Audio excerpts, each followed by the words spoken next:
yes, yes sir, yes sir. Oh my gosh, oh my gosh. Holy cow, this one feels nice. Over the last decade, I've caught fish in every corner of North America. From California to Mexico, Florida to New York, and all the way up to Canada, documenting it all on video for you guys. Yes, I got it! But as a video creator and instructor, I have generally left out one of the most important and the largest demographics in the world of fishing, and that is the bank beater, the pond prowler, the shore master. Yeah! In this series, I'm making it my goal to fish more bodies of water than I ever have before, but this time, from the bank. My name's Tyler, and this is 100 Ponds.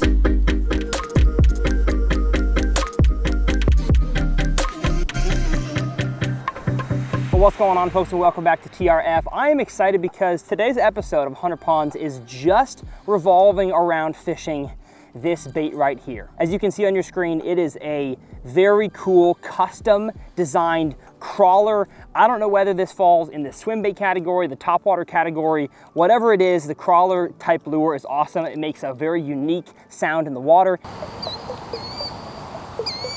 And that's really what I'm gonna talk about in today's video. I'm not gonna fish traditional lures like topwaters and crankbaits and Senkos. I am throwing a crawler and this crawler only in this video, made by my boy John from John's Outdoors. And hopefully, if we can get the design right and this thing swims perfectly, we're gonna have a custom TRF bluegill crawler available to you guys with John here soon. So I'm excited. Let's catch some fish here at Pond 59.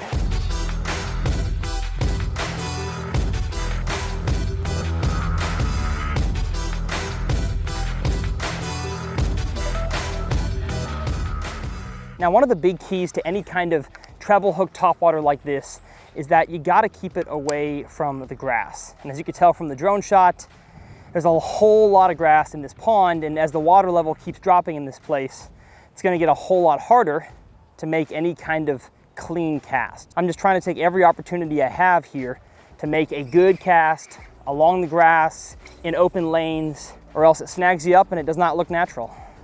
And we don't want that. Big old cast right out there in the middle. With all these crawlers, you got to give them a second to right themselves. They've got a ballast system. And then you can start the slow crawl. And those wings are just going clack, clack, clack, clack, clack, clack. And I think the farther away it is, having the rod tip up, at least on this lure specifically, really helps get those the wings to grab the water and not just kind of dredge the lure through the water. Now, one thing I've noticed with this bait as I anticipate to set the hook is that when you're retrieving it, I mean, your line is totally tight. So I think it's gonna be super easy to rip the hooks away from the fish if you're not careful. You know, this is not a crankbait, so it's not like I have a soft power or tapering rod with 10-pound fluorocarbon. I got 50-pound braid and a 7.3 medium heavy. So definitely gonna take a little more of a lean than a strong hook set. But man, I really wanna catch one on this lure. That would be so cool. Uh-oh, I got a bite. I had a stinking bite. As I was over there looking at my friend's fish, you know what? Put that on a shirt. Don't look at your friend's fish, catch your own fish. Oh, I had one like swipe at it and miss it. Dang it. It would be so easy at this point to just throw in the towel and say, forget it, I'm throwing regular lures. So you guys know the caffeine shad can absolutely save your day. I could do that in a heartbeat, but I just want to show you guys something different. You know, you've seen the drone shot, you've heard the noise. This crawler is such a cool lure.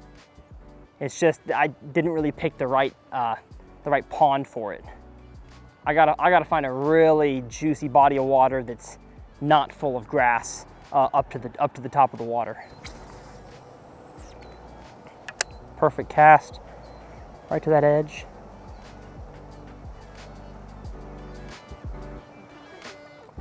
Oh yes, yes sir, yes sir. Oh my gosh, holy cow. This one feels nice. Again, I have no clue how they're hooked. Could be a big one or could just be a small one hooked weird, but he smoked it. Oh my goodness, that's a nice one. That is a nice one on the swimming crawler. Come on, get up in here. Let's go. He got both hooks. Yes sir, baby. Let's go! Uh-oh, lost the tail on the crawler in the process, but that's what these tests are for, little prototypes. And that right there is a beautiful, almost 3-pound bass on the swimming crawler in my custom color. That's cool. Look at that, folks. He got both of those hooks. Wasn't coming off, that's good. Another look right there at the crawler. Got both hooks in his face. Let's get you unhooked. My girl, 1, 2, 3, 4 treble hooks in this thing. Popped it out, 3-pounder on the crawler, and that right there is a 100-pound success. Now, are we done? Absolutely not. All right, beautiful girl, thank you for biting. Thank you for giving me confidence in a new style of lure.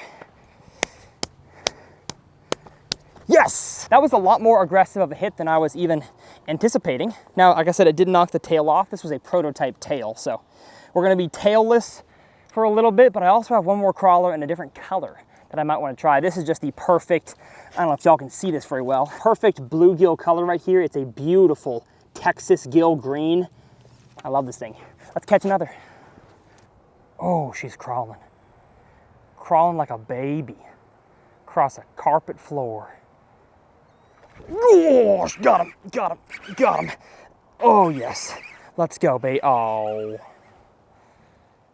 Boo! And the baby's put in timeout. I mean, that was the perfect spot for it right there, right before it reached the grass edge. I don't know if I set the hook too hard or what the deal was, but it's also possible the fish just swiped at it, didn't get hooked good. But you know what? I'm feeling good.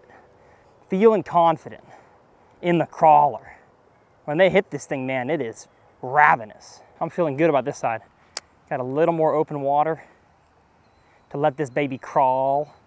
She's crawling. So I know topwater is, generally a shallow cover, shallow water thing. These big topwaters and swim baits, especially in water this clear, can pull fish out of deeper water. So as long as you can imagine the bass being down there, it's not like 35 feet deep. Any cast over, I'd say 8 to 15 feet is still good, at least with a big topwater like this one. Oh my gosh, oh my gosh. As I'm saying that, good grief, and let it pause. Dang, that fish came up from deep water, splashed on it, and then decided to go right back down. So I'm gonna work this cast back in, but I think I'm gonna make another cast. They're turning on, folks. They are definitely becoming more and more active for the crawler. Well, as happens, I stepped in some mud, so both of my shoes are now muddy, which means that I've really got to catch one now. I got that good pond juju on me, physically. I've been crawling in the mud, and now my bait is gonna crawl into their mouth. Well, folks, pond number 50, I cast in here. There's a little tiny drainage ditch to the side here, and I made a cast there. Didn't catch one, and now he's taunting us. Well, me and Mr. Naz Peltz over there, we're gonna head to a different pond, or we'll see you guys on a totally different day at pond number 60.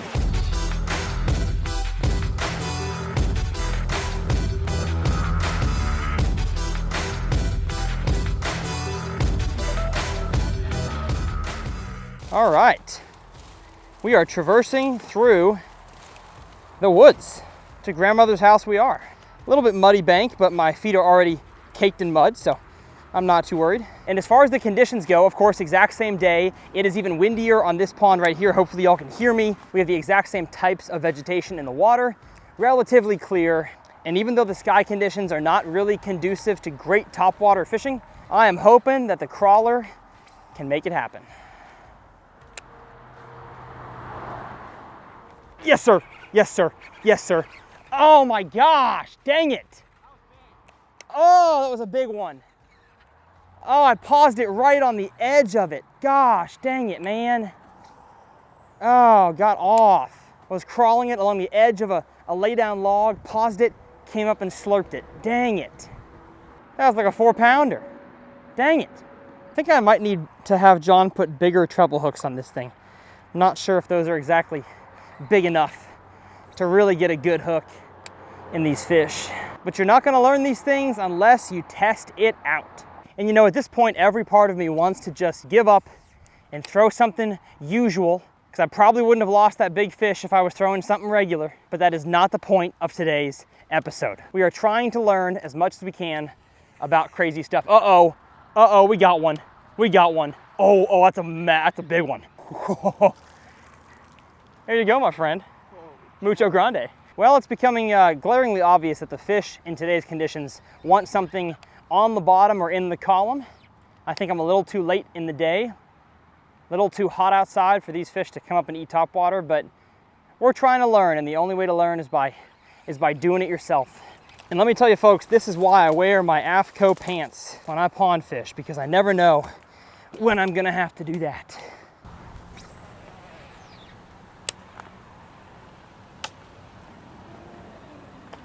Gosh, there's one. Oh, what an absolute hit. Just slapped at it. That was so cool. It was just, whoosh. Let's go, baby, let's go. Make this pond a success on the crawler. Yes, sir. Not a big one, but you know what? They all count, and we love them all. Thank you so much. Oh, didn't even have it by that much, but that's what I'm talking about, baby. Confidence level even higher. I saw a little clump of rocks over here. I'll show you guys on the screen. And I thought, you know what? It's the only rock sticking out in the water. I wonder if there's a bass anywhere near it. Matter of fact, he was. Yes! Let's go. Gosh, I'm excited to throw this thing more. Is it the most practical lure to throw in really any situation? Probably not. But is it cool and fun? Yes. And that's what we're all about here on the channel. Of course, learning and being efficient, but also learning to have a little bit of fun too, because this sport, man, as my merch line says, infinite outdoors, there's infinite ways to have fun, and I think I've discovered a brand new one. Well, folks, as always, I had a blast fishing with you guys today at 100 Ponds. Hopefully you enjoyed the video. If you did, hit that subscribe button. If you want to see more with the crawler topwater swim baits, let me know. I definitely think we have some work to do to this one, but I'm super excited to fish with these kind of lures in the future and hopefully catch some giants both across the country and where I'm from in Texas for you guys. If you want to see my last 100 Ponds video, I will leave that linked up here in the corner, and we'll see you guys next time right here on 100 Ponds.